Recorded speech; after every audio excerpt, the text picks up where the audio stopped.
नमस्कार दोस्तों, पिछले वीडियो में हमने जयशंकर प्रसाद का परिचय और उनकी प्रभु कविता पढ़ी थी। आज हम पढ़ते हैं सूर्यकांत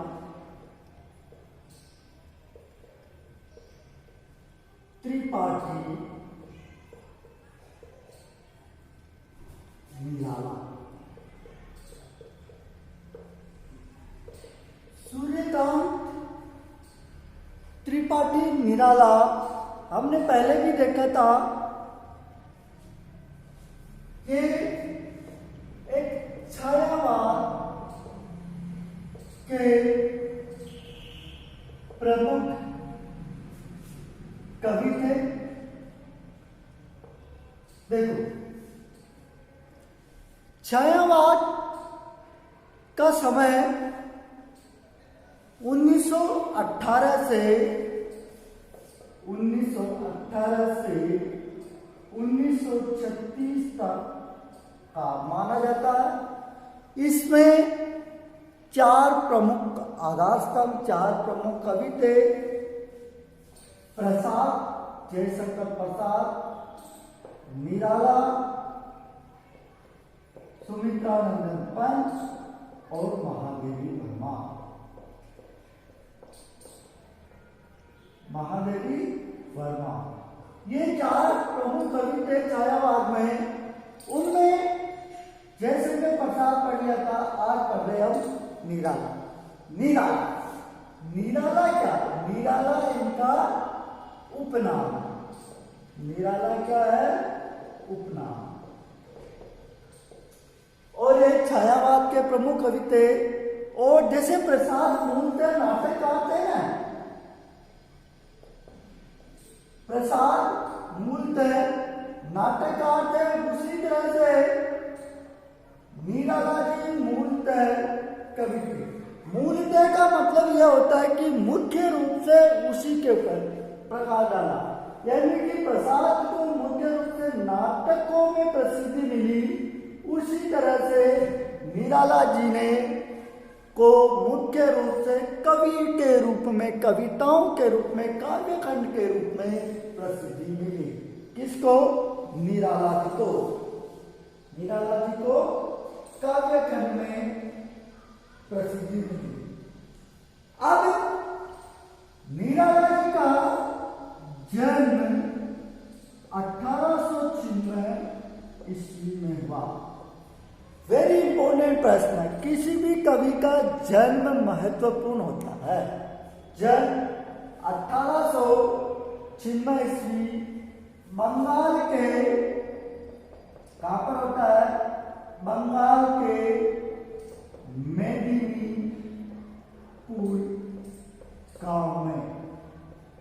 बंगाल के मेदिनीपुर गांव में इनका जन्म हुआ। बंगाल के मेदिनीपुर गांव में निराला जी ने बाद में हाई स्कूल तक शिक्षा प्राप्त की, औपचारिक यानी कि नियमों। स्कूल गए, हाई स्कूल तक, फिर बाद में इन्होंने हिंदी, बांग्ला, संस्कृत, ये जो विषय है, इन भाषाओं का ज्ञान घर पर ही सीखा। और जब निराला जी बाल्यावस्था में थे तो इनके पिता का देहांत हो गया। बहुत विपदा की घड़ी आई, बहुत कठिन परिस्थितियों का जीवन आया इन्होंने। फिर जब ये युवावस्था में पहुंचे तो पत्नी, भाई, पिता, भाभी सब इनको छोड़ के चले गए। सबका स्वर्गवास हो गया और कठिन परिस्थितियां आई इनके। और फिर बाद में इनकी पुत्री सरोज, इनकी पुत्री सरोज का भी देहांत हो गया, जिन्होंने इनको भीतर तक झकझोर किया था। सरोज की मृत्यु पर इन्होंने कविता लिखी थी, सरोज समृद्धि। सरोज समृद्धि। युवावस्था तक पहुंचे, परिवार पूरा खत्म हो चुका था, बहुत विपत्ति की घड़ी आई, तो कठिन परिस्थितियां होना स्वाभाविक है। जन्म 1896 में बंगाल के मेदिनीपुर गांव में हुआ था। अब देखते हैं इनकी प्रमुख रचनाएं। इनकी प्रमुख रचनाएं, रचनाओं में देखें तो प्रमुख रचनाएं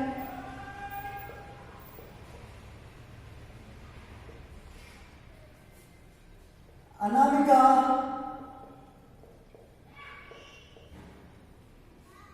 परिमल, अनामिका, परिमल, गीतिका, तुलसीदास,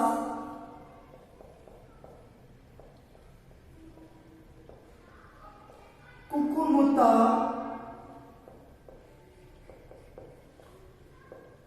अनामिका, परिमल, गीतिका, तुलसीदास, कुकुरमुत्ता, रानी और काली,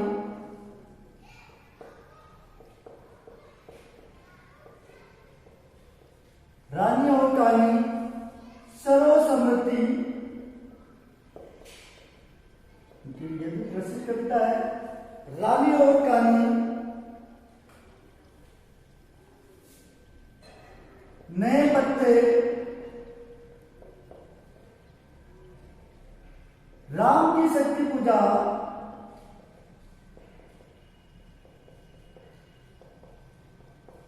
राम की शक्ति पूजा, अर्चना और आराधना, ये इनकी प्रमुख रचनाएं हैं। अनामिका, परिमल, गीतिका, तुलसीदास, कुकुरमुत्ता। कुकुरमुत्ता यानी कि कुकुरमुत्ता जो फूल होता है ना, एक पौधा होता है, उसमें पूंजीपति, इस कविता में कुकुरमुत्ता काव्य में पूंजीपति के द्वारा गरीब मजदूरों का जो शोषण किया जाता है उसका इस कुकुरमुत्ता में वर्णन किया। ये सर्वसम्मति उनकी बेटी सरोज की मृत्यु पर लिखी गई। राम की शक्ति पूजा, राम की शक्ति पूजा में क्या लिखते? राम की शक्ति पूजा यानी कि भगवान राम वो मांगते, समुद्र से रास्ता मांगते और वो उसकी दुर्गा की माँ शक्ति की आराधना करते उस समय, है ना।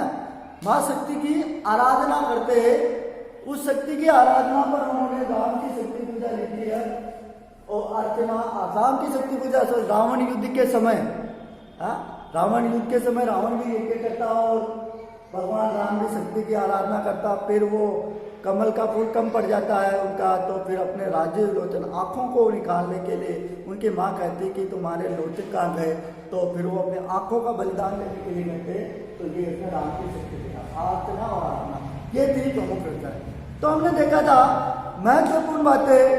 जय निराला उपनाम था, 1806 में इनका जन्म हुआ। बंगाल के मेदिनीपुर गांव में छायावाद के प्रमुख कवि थे, मूलतः कवि के रूप में प्रसिद्ध हुए। प्रमुख रचनाएं अनामिका, परिमल, गीतिका, कुकुरमुत्ता, आराधना, नए पत्ते, तुलसीदास, राम की शक्ति पूजा, ये इनकी प्रमुख रचनाएं थी। धन्यवाद।